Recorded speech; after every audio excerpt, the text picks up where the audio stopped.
Current విషయానికి వస్తే గత అసెంబ్లీ సమావేశంలో బడ్జెట్ సమావేశంలో కూడా నేను మాట్లాడిన అధ్యక్ష. ఆ రోజు కూడా చెప్పిన అధ్యక్ష, వాళ్ళు చేసిన నిర్వాహకం గురించి పదే పదే చెప్పడం మాకు కూడా ఇష్టం లేదు. ఎందుకంటే ఆయన నిర్వాహకం చేసి నిర్ణయం తీసుకున్న ఆయన ఏమో వస్తలేడు హౌస్కు. వీళ్ళని పట్టుకొని ఎన్నిసార్లు అనాలి అధ్యక్ష అని మాకే ఆశకు వస్తుంది. అసలు ఆలోచన చేయకుండా విద్యుత్ రంగంలో ఆ రోజున్న పరిస్థితి దృష్టిలో పెట్టుకొని తెలంగాణ పునర్విభజన చట్టంలో 4000 మెగావాట్ల పవర్ ప్లాంట్ ఎన్టీపీసీ పెడతామని చెప్పి వాళ్ళ ఇన్వెస్ట్మెంట్తో పెడతామని చెప్పినా సరే,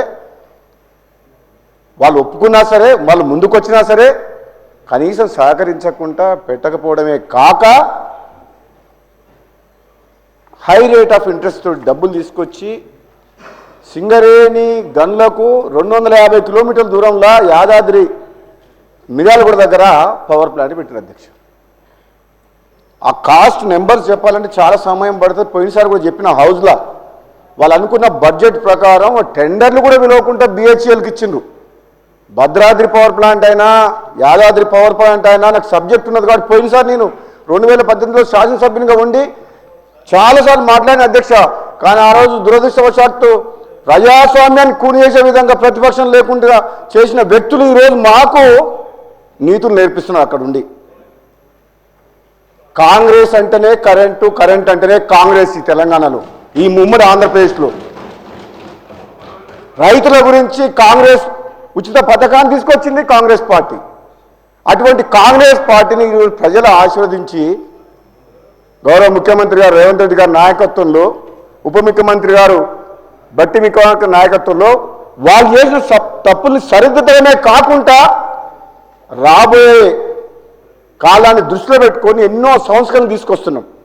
మామూలుగానైతే మిగులు బడ్జెట్ తోటి రాష్ట్రాన్ని అప్పచెప్తే బ్రహ్మాండంగా పనిచేయాల్సింది ఆలోచన చేయకుండా ఎన్నో తప్పు నిర్ణయాలు తీసుకొని రాష్ట్రాన్ని అప్పులపాలు చేసింది. మీ మంచి పనులు చేస్తుంటే మా ప్రభుత్వం మరి వాళ్ళ ఫ్రస్ట్రేషన్ తోటి 15 నెలల నుంచి ముఖ్యమంత్రి గారు పదే మా మంత్రులు ఇటుపక్క నుంచి అధ్యక్ష మీరు చూస్తుండ్రు ఎంత మంచిగా సమాధానం ఓపికతోటి ఎంత మంచి సమాధానం చెప్తున్నారు. ప్రతి విషయంలో కూడా ఎక్కడ కూడా కాంగ్రెస్ పార్టీ ఏ విషయాన్ని దాచిపెట్టలే. ఫైనాన్స్ విషయంలో కానీ, కరెంటు విషయంలో కానీ, ఏ విషయంలోనూ వైట్ పేపర్ పెడుతున్నారు ముఖ్యమంత్రి గారు.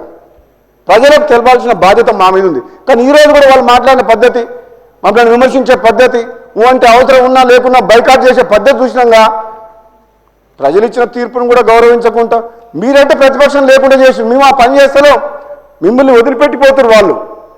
ఎందుకంటే మీ నాయకుడు లేడు. మీకు ప్రజా సమస్యను ప్రభుత్వం దృష్టికి తీసుకొద్దామంటే అది రావట్లేదు.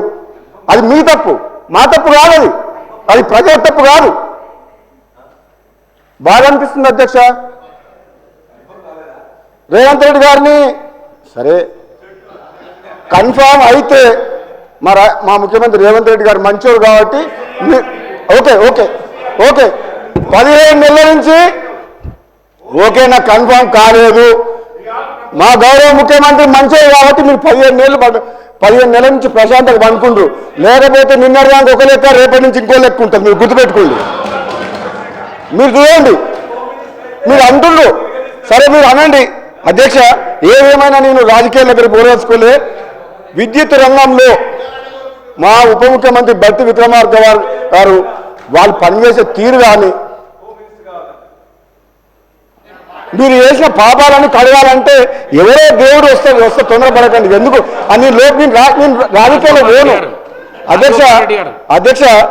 నేను డీటెయిల్గా అధ్యక్ష 2029 మళ్ళీ ఎందుకు తొందరపడ రాజగోపాల్ రెడ్డి గారు ఇగో మా ముఖ్యమంత్రి గారు అధ్యక్ష హోమ్ మినిస్టర్ అంటారు కదా అధ్యక్ష 2014 నుంచి 24 వరకు మీరు మీ ప్రభుత్వ హయాంలో మీరు ఏ విధంగా పోలీసుల్ని అధికారిని అడ్డం పెట్టుకొని అరాచకం సృష్టించి మున్గోలు ఉప ఎన్నికతో సహా ఏ విధంగా మీరు చేసిండ్రో మాకు తెలుసు.